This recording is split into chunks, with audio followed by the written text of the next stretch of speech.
وعلیکم السلام ورحمۃ اللہ۔ یہ سوال محمد ندیم قادری کا ہے۔ حضور نماز کے بعد ذکر کرنا بلند آواز سے، اس کی وضاحت فرما دیں۔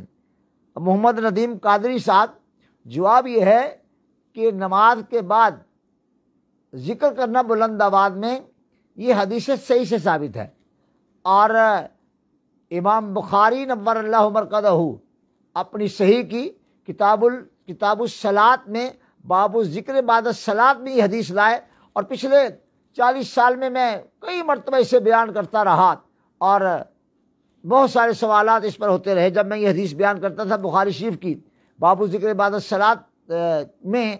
اس کے راوی ہیں حضرت حبر الامہ عبداللہ ابن عباس رضی اللہ تعالی عنہما۔ تو آپ فرماتے ہیں کہ میں کبھی گھر میں چارپائی پر لیٹا ہوتا تو مجھے پتہ چل جاتا کہ رسول اللہ صلی اللہ تعالی علیہ وآلہ وسلم نے اب نماز پڑھا دی ہے، چونکہ صحابہ کرام نماز میں سرکار جب سلام پھیر دیتے تو سلام پھیرنے کے بعد آواز بلند ذکر کرتے تھے۔ ایک بار میں سوالوں کا جواب دے رہا تھا حضرت داتا صاحب رحمۃ اللہ علیہ کی بارگاہ میں، تو ایک بہت بڑے مدرسہ کے طالب علم تھے آخری سالوں کے، آج کل وہ گجرات میں جلال پور چٹا کے مقام پر ہوتے ہیں، اور کبھی کبھی مجھے ان کی سلام وغیرہ پہنچتا رہتا ہے، اور اچھے کلمات بھی وہ کہتے رہتے ہیں۔ وہ نشست میں آئے ہوئے تھے، مجھے کہنے لگے اچھا آپ یہ بتائیں، آپ کہہ رہے ہیں کہ عبداللہ ابن عباس کہہ رہے ہیں حبر الامہ کہ میں گھر میں چارپائی پر لیٹا ہوتا تھا تو مجھے گھر میں پتہ چل جاتا کہ سرکار نے جماعت کرا دی ہے، چونکہ صحابہ کرام نماز کے فوراً بعد اونچی آواز سے ذکر کرتے تھے۔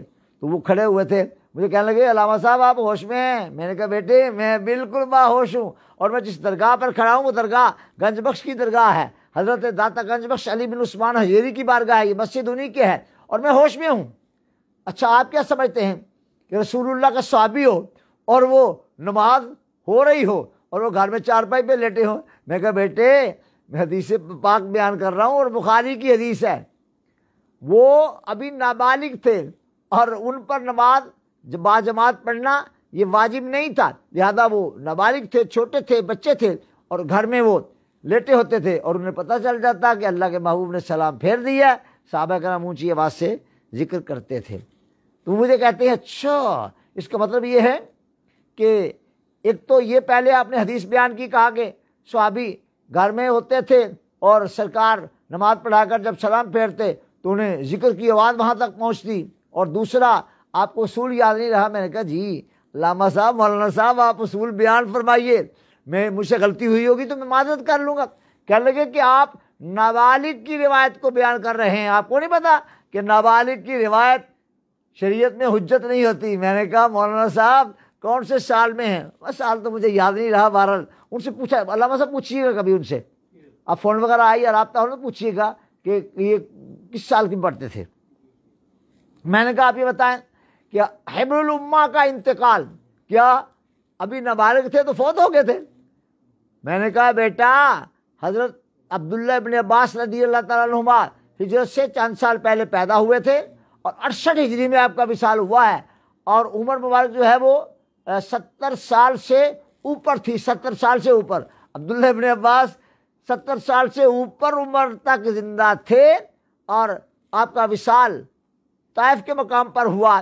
یہ کتابوں میں موجود ہے، میں نے بھی اس کا جو ہے احوال حضرت عبداللہ ابن عباس حبر الامہ کے لکھے ہوئے ہیں۔ میں نے کہا بیٹے بات یہ ہے انہوں نے یہ سارا معاملہ دیکھا تو تھا تب جب آپ ابھی نابالغ تھے، لیکن بیان تب کیا جب آپ کی عمر مبارک 50 سال سے بھی اوپر ہو گئی تھی۔ تو آپ کو یہ قانون کا کس نے بیان کر دیا کہ نابالغ جو ہے اگر کوئی معاملہ دیکھے تو اسے سمجھداری کے بعد کے زمانے میں 40 سال کی عمر میں بیان کرے تو حجت نہیں ہوگی۔ لا حول ولا قوت الا باللہ۔ الحمدللہ وہ علامہ صاحب پھر مان گئے، انہوں نے کہا حضرت اب سمجھ آ گئی ہے، اب سمجھ آ گئی ہے بیٹا، یہاں تکبیر سے مراد تفسیر ہے۔ اور یاد رہے یہ بات، کئی جو علم ہے نا، علم ایک ہے، علم ایک ہے معرفت۔ علم تو کلیات میں کام آتا ہے، معرفت جو ہے جزیات میں کام آتی ہے۔